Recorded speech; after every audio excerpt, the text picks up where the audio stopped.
Question 1, इस question में ये एक इक्वेशन गिवन है और ये 3 ऑप्शंस गिवन है। क्वेश्चन में पूछा है which one of the following options is true and why, कि इस इक्वेशन के लिए इन तीनों में से कौन सा ऑप्शन ट्रू है और क्यों।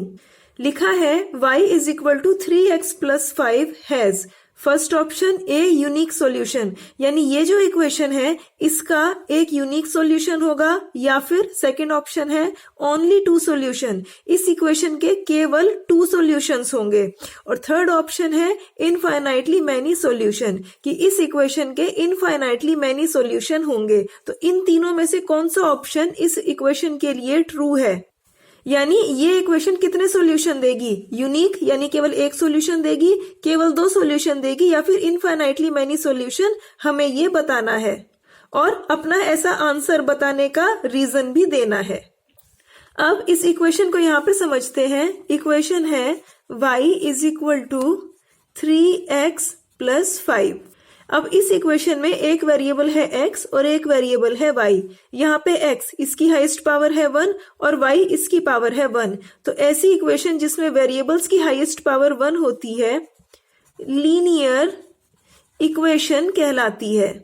और क्योंकि इस इक्वेशन में एक वेरिएबल है y और दूसरा वेरिएबल है x, यानी टोटल 2 वेरिएबल्स हैं, तो इसीलिए ये है लीनियर इक्वेशन इन 2 वेरिएबल्स।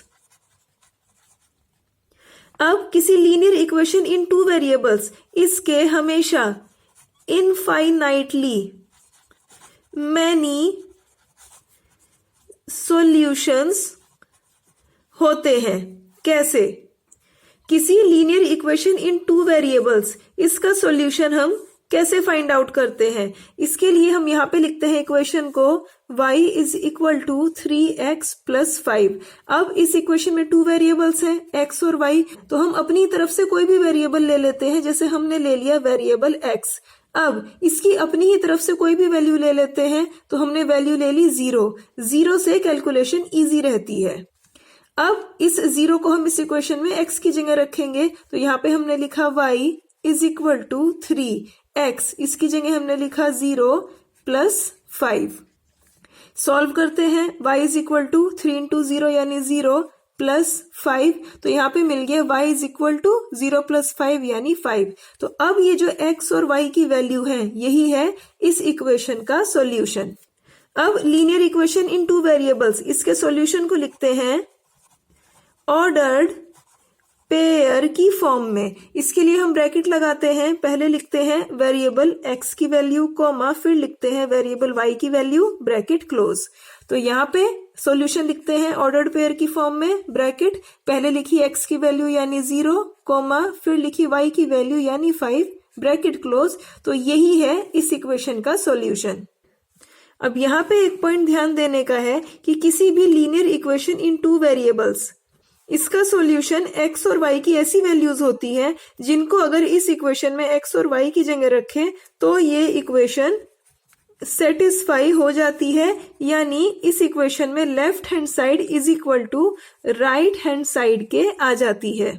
तो अब x और y की इन वैल्यूज को हम इक्वेशन में रखते हैं, तो यहाँ पे हम लेके चलते हैं राइट हैंड साइड।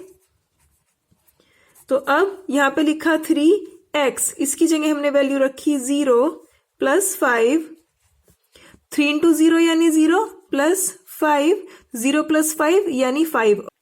अब लेफ्ट हैंड साइड लेके चलते हैं, लेफ्ट हैंड साइड में है y की जगह y की वैल्यू रखी यानी 5। तो यहाँ पे राइट हैंड साइड भी 5 है, लेफ्ट हैंड साइड भी 5 है, यानी इस इक्वेशन में left hand side right hand side के इक्वल आ गई, तो यानी ये इक्वेशन सेटिस्फाई हो गई, तो इसलिए ये है इस इक्वेशन का आंसर। अब यहाँ पे हमने x की वैल्यू 0 ली है और तब हमें y की वैल्यू मिल गई। ठीक इसी तरह अब अगर हम x की कोई और वैल्यू ले लें अपनी ही तरफ से, जैसे कि x इज इक्वल टू 1, अब x की इस वैल्यू को रखते हैं इस इक्वेशन में x की जगह, तो यहां लिखा y इक्वल टू 3, x की जगह 1 प्लस 5। सॉल्व करते हैं, y इज इक्वल टू 3 1 जा 3 प्लस 5, तो y is equal to 3 plus 5 यानी 8। अब x और y इनकी यही वैल्यू है इस इक्वेशन का सॉल्यूशन। तो ब्रैकेट लगाया, ऑर्डर्ड पेयर की फॉर्म में पहले लिखी x की वैल्यू कॉमा फिर लिखी y की वैल्यू। तो ये है इस इक्वेशन का सॉल्यूशन। तो अब इस तरीके से जैसे हमने पहले तो x की वैल्यू 0 ले ली और अब x की वैल्यू 1 ले ली और तब हमें y की वैल्यू मिलती गई। तो इस तरह से हम x की चाहे जितनी भी वैल्यू लेते जाएं हमें y की वैल्यू मिलती जाएंगी और वे सभी इस इक्वेशन के सॉल्यूशन होंगे।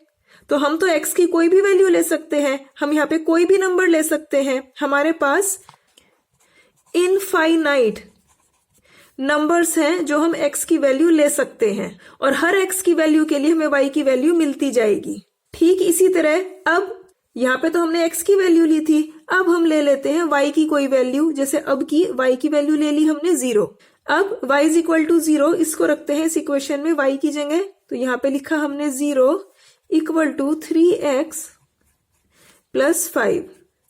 सॉल्व करते हैं, ये 3x यहाँ लिखा इक्वल टू ये प्लस का 5 इक्वल टू के लेफ्ट हैंड साइड में जाकर हो गया माइनस का 5। तो यहां से मिल गया x इज इक्वल टू ये माइनस का 5, x के इनटू में 3 इक्वल टू के राइट हैंड साइड में आकर डिनोमिनेटर में चला गया। तो अब y और x इनकी ये वैल्यू है इस इक्वेशन का सॉल्यूशन।